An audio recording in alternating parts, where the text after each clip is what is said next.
Hello and welcome to Guzzoline Garage. My name's Eddie and today we're going to deal with emissions faults and catalytic converters on the Jaguar F Type. It's another fairly common problem that people encounter, especially with the earlier cars. So the Jaguar F Type was one of the first cars to have what I would call a pop and bang map from the factory. That is, on the overrun after you've accelerated, it pops and it crackles and it spits out of the exhaust to sound sporty and like a racing car, but it's ultimately artificial. It's all just for show. People get their cars, ordinary run-of-the-mill cars, remapped in this style because it sounds cool. Some people love it, some people hate it.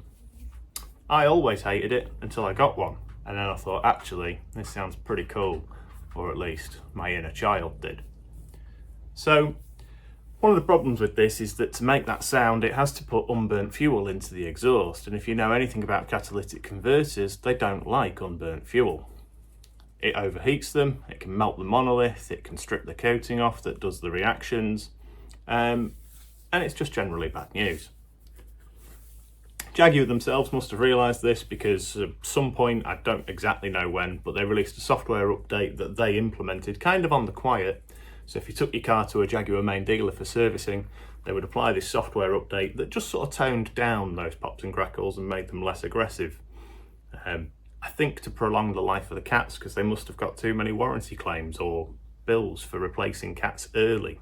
So how it happened for me was I got in the car one day and a check engine light pinged up. And it was a very cold, very snowy day, so I just put it down to temperature. I thought, oh, maybe it's just too cold this morning and it didn't like it. I scanned the car and the code was P0430, which is bank 2 catalyst efficiency below threshold. It's trying to tell me that the cat's not doing its job based on the readings it gets from the oxygen sensor. It came and went by itself. Intermittent would appear, disappear, and that went on for probably about 6 months. And then I started getting its friend P0420, i.e. catalyst efficiency bank 1 below threshold. So now both of them are sort of going. Now it doesn't always mean that the catalytic converters have failed in this case, because there's several other things that can bring up a similar code. So for example, you might have the oxygen sensors. If one of those fails and it's not getting the right readings, it may well ping up the same fault code. The oxygen sensors are swappable from left to right, which is the first thing that I did. So it doesn't cost any money to do, so I just swap those over, and then I could watch if the fault moves. The fault did not move, so the oxygen sensors are okay. You might also get a similar fault code if you've got a faulty injector or a faulty spark plug putting some unburnt fuel into the exhaust. However, if you had a faulty injector or spark plug, you're very likely to get a cylinder misfire code as well, which I didn't have. So we've done some real basic level diagnosis there. Time to have a little bit more of a look with a diagnostic tool and have a look at how the cats are performing. Now, it's very important that you are sure that you've got a faulty catalyst before you jump to changing them, I would suggest, because it's so expensive. Genuine Jaguar cats are £2,500 for one of them and £1,500 for the other one. So a £4,000 bill if you want to replace with Jaguar original items. Now they're a very good quality catalytic converter. They've got a 200 cell piece in the front end and a 600 cell piece in the rear. Sports catalytic converters are available as a very popular upgrade. Now those are only 200 cell, which means they're freer flowing, and they're only £1,500 to £2,000 for the pair. So they're a considerable saving and they give you more performance, both of which are fairly desirable. But it's a trade-off, because 200 cells is not the same as having the 600 cells, so they won't last as long and they will not filter as much emissions or reduce your emissions as much. So it depends what you want out of life and what you're expecting, but if you get sports catalytic converters, it's very fair to say that they won't last as long as an original 600 cell item. That being said, still something I'm more than happy to go for, and part of the cost of having a silly car.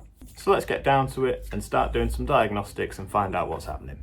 So I'm using a little cheap scan tool. This one was about 20 quid off eBay to try and diagnose a faulty catalyst on this Jag. What I've selected here then is some live data readouts. So we've got the long-term fuel trim for bank 1, long-term fuel trim bank 2, oxygen sensor voltages, so that's displayed as O2S for oxygen sensor, and then 1 is bank 1 sensor 2, 1.3 is bank 1 sensor 3, bank 2 sensor 2, bank 2 sensor 3, and then we should also have the catalyst temperatures on there as well. So the cats are a little bit on the cold side. The car's been warmed up and is idling. We're at sort of working temperature, but the cat temperature's dropped off because we've been idling. So I'm going to hold it at about 2000 revs for a little bit. And you can see those cats come back into life there straight away. What's a little bit suspect is the fact that the long-term fuel trim on bank 2 is permanently higher. So I'm fairly certain, because the codes I was getting were for bank 2 catalyst, that that's going to be the bank 2 catalyst on the way out. What we can do is we can check these voltages and we can graph them over time, and what you should see is a lovely set of peaks and troughs. So looking at the screen then, we've warmed the cat back up and we can see that the sensor 3s are getting a decent steady reading, but the sensor 2s are the ones that are mounted inside the cat. So when we graph those, like so, we should see a lovely set of peaks and troughs start forming, and this is basically the cat storing and building up a high oxygen level and then depleting it all and reacting and catalysing as the car sort of switches between closed and open loop fueling, or rich and lean rather, not closed and open loop. So the car's switching between rich and lean fueling to keep the catalyst warm, keep the reaction going, and then that is what's going to lower the emissions levels. Now these peaks and troughs are not that neat and not that clean and tidy, and they're also not lasting for a long enough duration. It's switching far too fast because the catalyst doesn't have the oxygen capacity that it requires.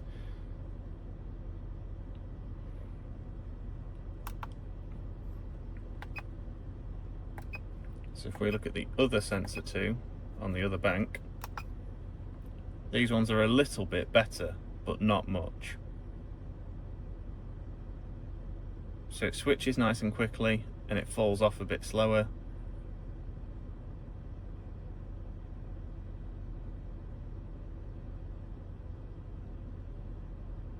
So you can hopefully see how those peaks and troughs are a little bit wider apart.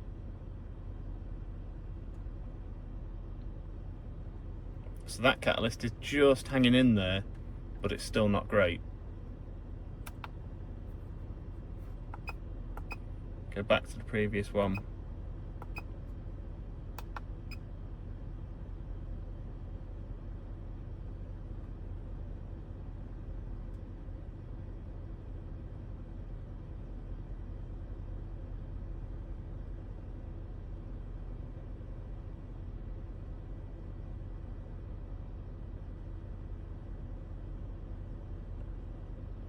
So that's how using a cheap scan tool can help you confirm or deny whether or not the cats are on the way out, basically, which is very common on these. You join me then underneath the F Type, and we're going to look at removing the catalytic converters here and here, which should just sit on either side of the automatic gearbox. In the way of the front is this undertray, which is held on by at least 4, maybe 6 bolts, I can't remember. But the first thing to do is get that off, so let's have a little look at that.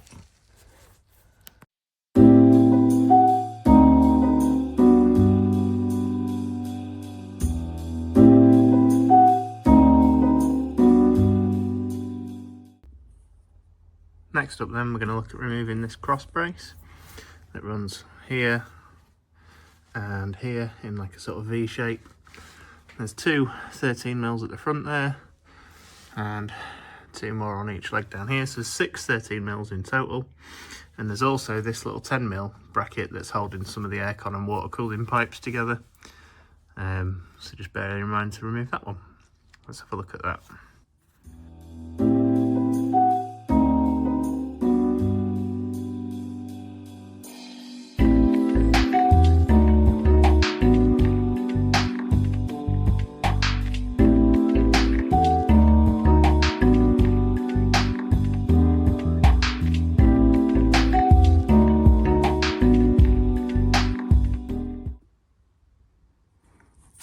So the cross brace down the front end's removed, Now we can look at unclipping the lambda sensors here and here and removing these little clamps here. So these are a 15mm. The lambda sensor's held in with a 22mm. You might want to unscrew it now because it's easier while it's attached to the car, I find. But the clips are quite difficult to get to, so they are just through this gap, but that gap is nowhere near big enough for your hand. So you kind of have to do a bit of a reach around type job. And there's, to get past the plug, I really ought to have used the other hand, but there's a tab to depress on those before they'll release. Yeah, this one might be easier to show you on. So over the top this side is a tab here that you need to press. And without that tab pressed, it'll just remove like that. So you'll need a deep socket because the studs are so long on those exhaust clamps. And I forgot to mention as well, once you've undone the plug, there's a little black plastic wiring clip up here, which needs to be levered off on the leading edge. And then once that clip's opened up, you can drop the cable down and out of the way. So that's the cable down and out of the way. Another word on lambda sensors. You can get specialist tools to remove them. So this is a lambda socket. It's 22mm, but it's got the slit cut out so that you can get it over the wiring plug. But due to this gearbox mount, there isn't enough room for one of those. Sometimes the plugs are designed so that you can get a ratchet spanner over the plug, thread the plug all the way through and then hook it on, but these plugs are not designed like that. So if you want to remove it from under the car, you've really only got one option, which is to struggle with the open end of a spanner. But I cheated and loosened these anyway beforehand. So we've released the clamps and the lambda sensors down at the tail end of the cat. Now we're up at the front end of the engine. This is the passenger side cat on a right-hand drive car. So this nut is fairly easy to get to. There's one around the back which is a bit more difficult. The way that I undo that is I pass a socket on multiple extensions all the way down the back of the cat in this sort of direction. And you can get onto it down there, and then at this bottom end you can put an impact gun on. So that's the way that I'm going to remove that. The driver's side cat is a bit more difficult because you're up against the starter motor. So there's not a lot of space here at all. And the nut is on the back side here.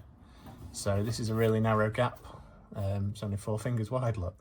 So I can probably get a ratchet spanner on there, or a long reach aviation spanner, I think, and do it from this sort of angle. And I won't get much swing on it, but I think that's the best I'm going to be able to do. And then the back nut is the same as the other one, so I'm going to pass something down the back this way and probably have an impact gun down here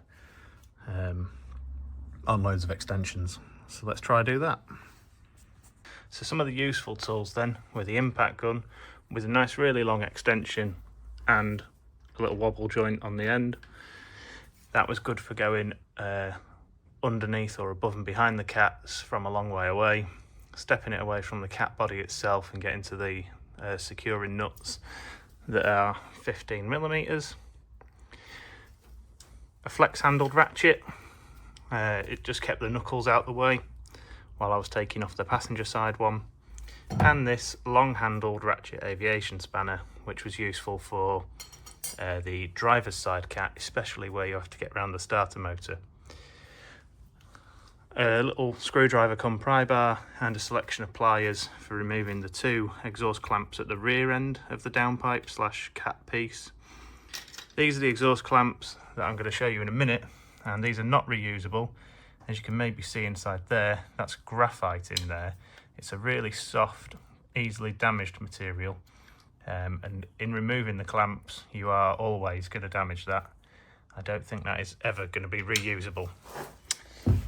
All this little pile on the floor is all graphite shavings, so that's what's fallen out of the clamp. So the clamp has now lost some of its sealing ability, and then that might well affect your lambda readings because you'll get oxygen in the exhaust. So these can be obtained from Britpart. I'll try and put the part number on the screen. They are pretty pricey, but they are very nice bits of kit, I suppose. So, yeah. Removing the cats, step 1 is to remove this lambda sensor, which is plugged in above the gearbox here.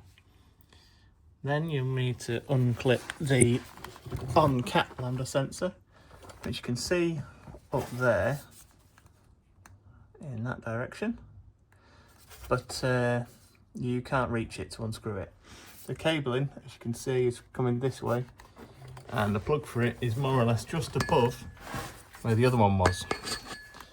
So that's the lower down one that you've just done, and then above it is this grey one here, and that grey one is what you need to unplug.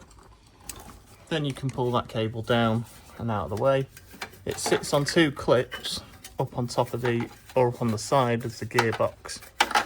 So I'll get you a look at these. See, this clip here is one of the clips that the wiring sits in, and there's one just here as well, a bit further down. So one up there and one down there. 2 wiring clips to get that lambda sensor free, and it'll come out with the cat. Then you need to use some long extension pieces and a flex handled ratchet. So I use a flex handled ratchet to get this one because it keeps my knuckles out the way. Let's do that.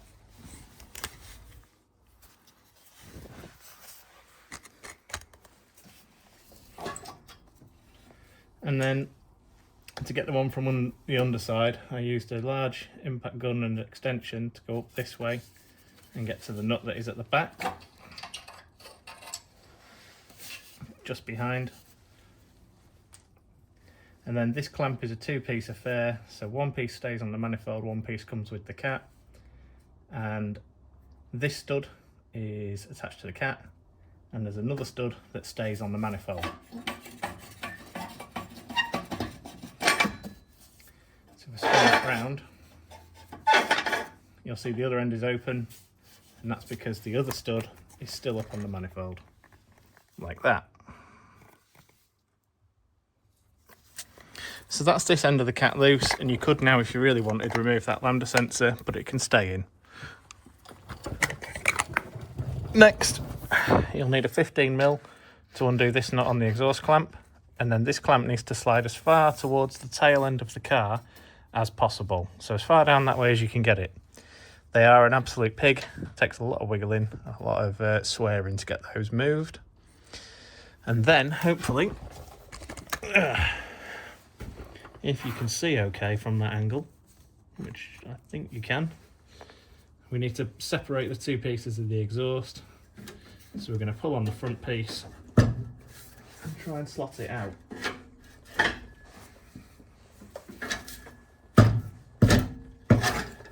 Like that. And you can see that this piece slides into the exhaust that way.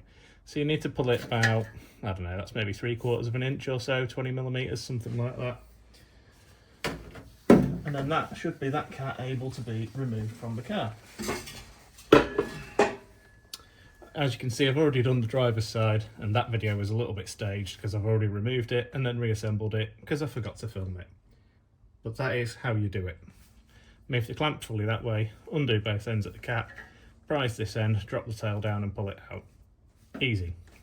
So I'm getting ready to refit the cats, but just before we do, and I tried really hard to resist this urge. I think it'd be rude, wouldn't it, if we didn't start the engine with no exhaust on at all. I think we've got to hear that at least once, haven't we?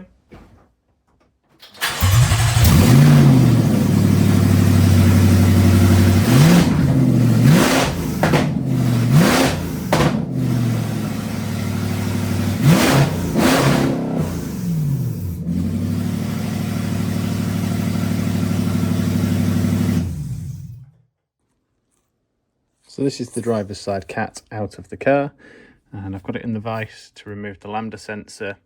I'm going to label this up as the driver's side cat sensor because I'm quite forgetful. I could just go off the part numbers because they are on here somewhere, but they're probably quite hard to read, and I don't want to mix it up.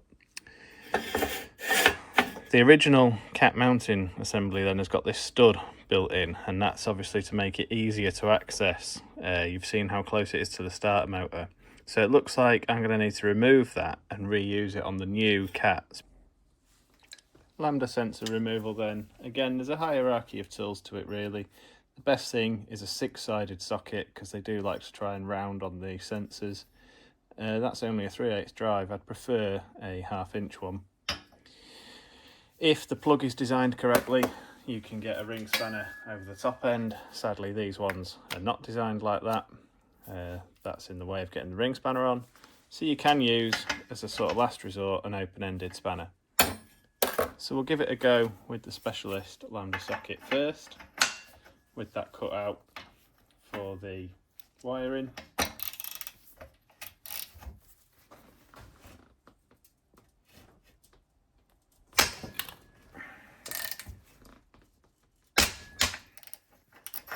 And that noise is the sensor, or the socket rather, slipping and going around the sensor, which is very annoying.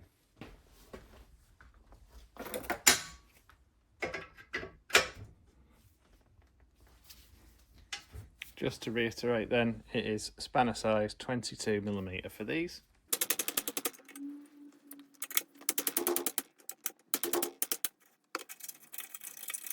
There we go. So we had to use the hammer there to get her going, but she threaded out surprisingly easy after that. Not in too bad shape, I'm going to reuse that. So we remember what a pain these were to get off last time. So like everything else here, they're getting the copper grease treatment.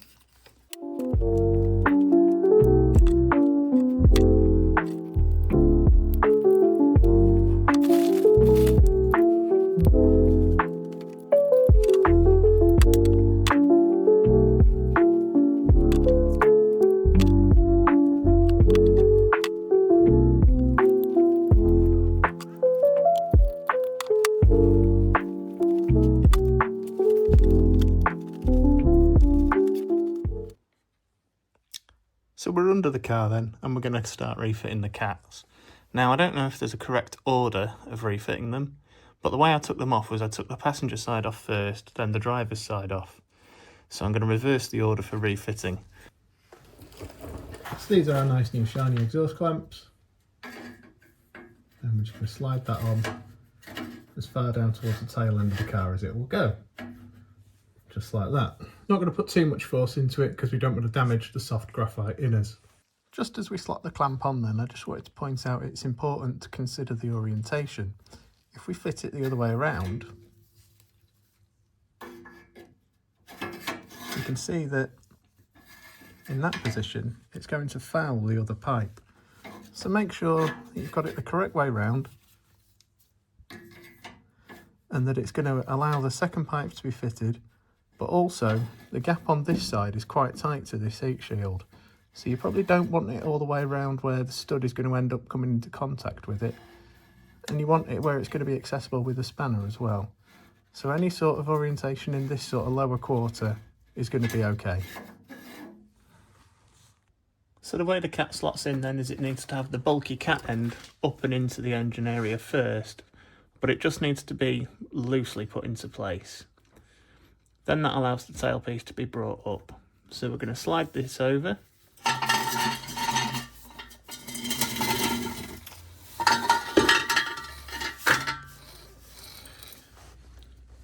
We're going to make sure the sensor's fitted, because that can't be refitted once it's in place.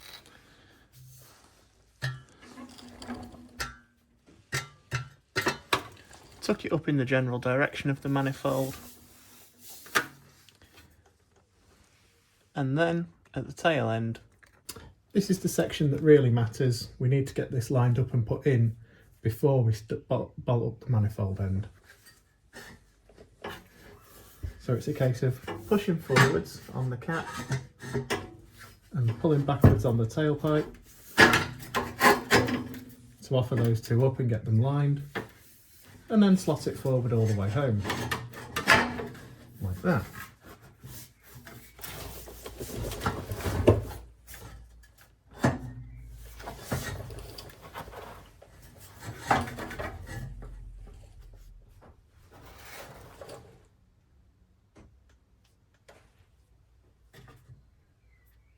So as you've just seen, I was pretty much getting well on there with fitting those catalytic converters until I sort of realised these don't really line up.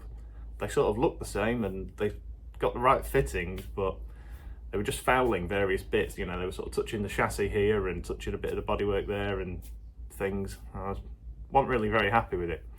So I sent a couple of pictures and emails and what have you over to Vizu's customer service team, and they were massively helpful. So I ordered those cats months ago and only just sort of got around to fitting them, had a problem, and they were more than happy to help. Really good, sorted me right out. So I boxed them up, posted them back to them. They said, oh yeah, actually, looking at your chassis number, which I'd obviously provided them, yours is a really early car and they were very slightly different, so we'll get you some new ones made. They made the new ones and posted them to me. Unfortunately, I missed delivery with DHL, so I've been waiting ages for them to turn up without really much correspondence. So I got back in touch with them, got DHL delivery reorganised, and they turned up like the next day. So massive thanks to Paramount for sorting that out, or Vizu, and you'll be glad to know the right ones now fit. So I've already fitted the driver's side, and we'll just take you through fitting the passenger side, any little hints and tips I can think of that'll help you out. So here's my new second version of Sports Cat, and the only things to say about refitting it that are different or worth going over again is the tail end lambda sensor can be fitted afterwards. The catalytic converter sensor must be fit and tight before we fit the catalytic converter. So I just need to nip that up in the vise quickly, and as I've gone over before, there's no stud on this flange where the original cats did have a stud. So you need a bolt, needs to be M10 size, and the length on this one I think is 60mm. Let me just double check that for you. Yeah, so this one's approximately 60mm long. It's maybe a bit too long, so you'd probably get away with a 50mm to be fair. And you of course need a corresponding nut. This is one off one of the old exhaust clamps, which is in good shape, so I'm just going to save it and salvage it. So this is the driver's side that I've already fitted. We'll just go over it quickly. So make sure the clamp is to the outside of the car, because it'll foul against the other one if you do it the other way around. Lambda sensor, as I say, can be screwed on afterwards, and it plugs back in up there. And as I say, that's where you need to use your new M10 bolt. Just because the new cats don't have the stud built in, and that lambda sensor must be tight because, as you can see, there's no access. Getting the lambda sensor wiring back onto the clips on top of the gearbox up here and up here somewhere was very difficult, so I'll show you a slightly easier way. Okay, let's fit the other one. So these are well greased up, and we're going to fit it on beforehand, and eventually it'll obviously go that way. We'll just leave that there for now. Then I want to get the head of the catalytic converter up in this general area. It doesn't need to be solidly mounted just yet.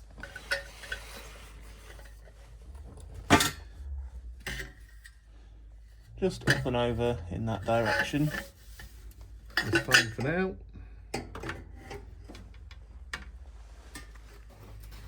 And hopefully you can see that by moving it really far that way, I've given myself loads of space to slot the tail end in.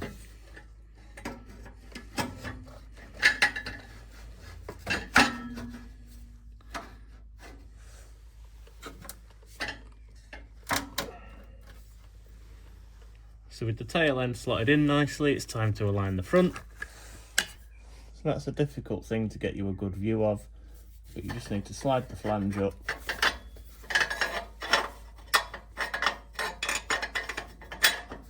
and over the stud. The stud is on the other side of the flange at the rear. So there again, we've gone for our old friend copper grease and lathered that, and we're gonna try and just line up our new bolt and nut setup.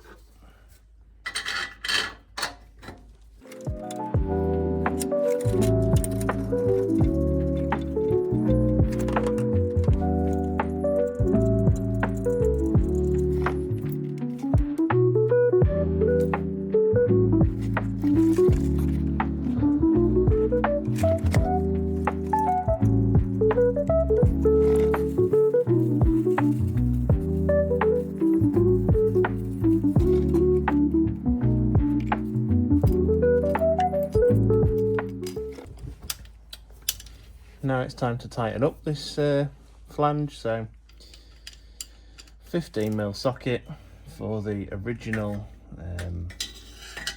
stud mounting on the manifold.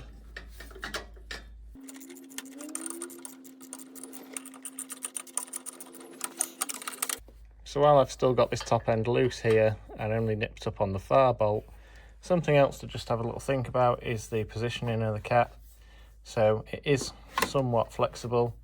If you have it too far over to the side, it's going to contact the chassis and make a knocking noise every time the engine moves on its mounts. And if you have it too far this way, it's going to be like one of the lowest points of the car to hit the ground. So just a sort of nice neutral position where it's not too far over. Then I'm just going to be tightening up the clamp at this end.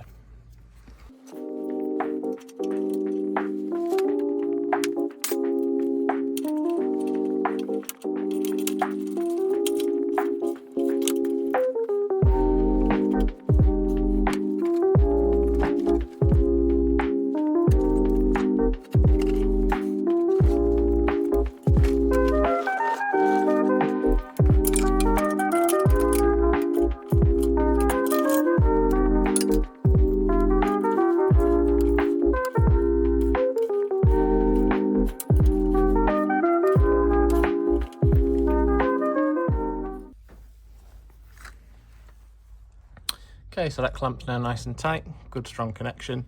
Next we're going to look at putting this wiring harness back to where it should be and clipping it back in. So these wiring clips on the gearbox are a real pain to get the wiring in while they're in situ, so they actually just lift off this guard like that. And I'll get you a better look at these if I can. So this little hook piece on the back here is where it hooks onto the gearbox aluminium cover or shroud, and then this top piece here is the opening that the cable needs to go in. So it's easier, I find, to pull the clip off and slide it onto the cable and then hook it back onto the gearbox around after you're done.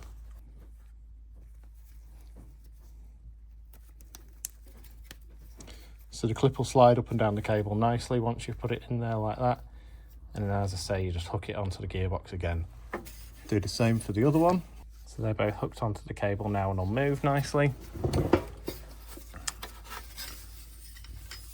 And then that allows you to just slide it along the cable and hook it back onto the gearbox where appropriate.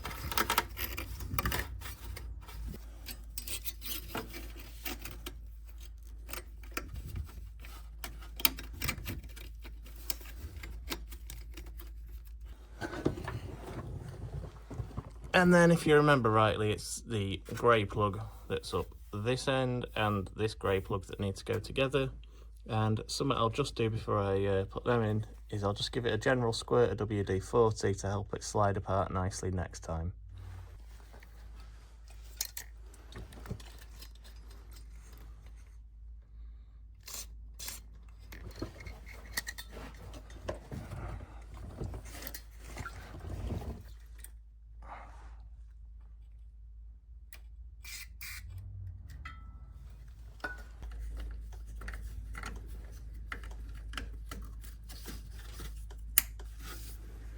And that nice little click means it's fully seated. So the wiring's routed correctly, not going to get anywhere where it's going to get too hot and get melted or damaged, and it's set back in its nice grey plug. Next we'll screw the other lambda sensor in here and clip it in there. We'll do this one in a little bit. First I'm going to tighten the tail end of this clamp. So you can see the little line where it wants to be seated under the clamp to seal. And we're just going to push it fully home a little bit, and then we'll slide the clamp back over this way to give us our gas tight seal. Well, I had some technical difficulties with the camera there, but the lambda sensor screwed in, that's 22mm, and of course well copper greased. Don't forget about the little black plastic clip which is on the wiring here. It's quite important because it keeps the wiring from being able to touch the prop shaft as it spins round and round and stop that from getting ripped up. 15mm deep socket to tighten the clamp up. Again, make sure that the two sort of little rings are inside the clamp, because that's what's going to give you the gas tight seal. And when you're screwing the lambda sensor in, just be careful not to twist it around too much and get the wiring twisted. And that's about it, really. So with the cats now fitted, what I'd do in an ideal world is do a good bit of road testing, probably at least 200 miles or so, to make sure that the faults are gone and I've cured my original issue. However, with the delays in getting the right cats and postage and bits and bobs like that, it's just taken forever to get this job and get this video done. I've replaced the rear brakes in the meantime, and I'm on with the next job, which is to remove the supercharger from the engine, which is coming with its own set of problems. We'll find out, I guess, once everything else is done, whether or not we've got to the bottom of our emissions related fault problems. Thanks very much for watching. Until next time, bye bye.